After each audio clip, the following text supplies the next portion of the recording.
এখনো খেন্তি চরিত্র থেকে বেরোতে পারোনি বলো? কেন খেয়েই যাচ্ছিস কনস্ট্যান্টলি। ভাই? ডায়েটটা দেখি সারা বছর ডায়েট চিট করে এখানে একটু খাবো না বল?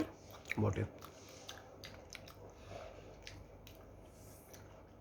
বাট খেন্তির ক্যারেক্টারের থেকে বেরোনো না বেরোনোর কিছু নেই, কারণ খেন্তির সঙ্গে যে আমার খুব সিমিলারিটি সেটাও না, মানে যেমন খেন্তি যেমন খুব পুঁই শাক খেতে ভালোবাসতো, আমি আবার শাক টাক থেকে একটু দূরে। সিমিলারলি ও একটুখানি মেটে আলুর অবসেশন ছিল, যেটা আমার নেই। আমি রাঙা আলু খেতে খুব ভালোবাসি, সেটা আলাদা কথা।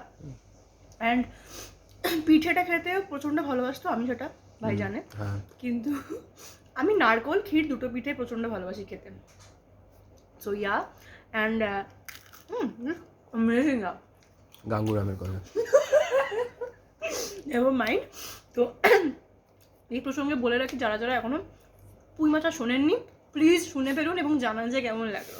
অনেক কষ্ট করে, অনেক চ্যালেঞ্জিং একটা ক্যারেক্টার করেছি, একটা গ্রাম্য একটা মেয়ে, খুব কষ্টের গল্পটা। তো অনেক শেডস আছে ক্যারেক্টারটার মধ্যে, তো অনেক এফোর্টস লাগে যে কোনো ক্যারেক্টারকে বিল্ড আপ করার জন্য, যে কোনো প্রজেক্ট নিয়ে আসার জন্য। তো সকলে শুনবেন এবং জানাবেন যে কেমন লাগলো। ধন্যবাদ।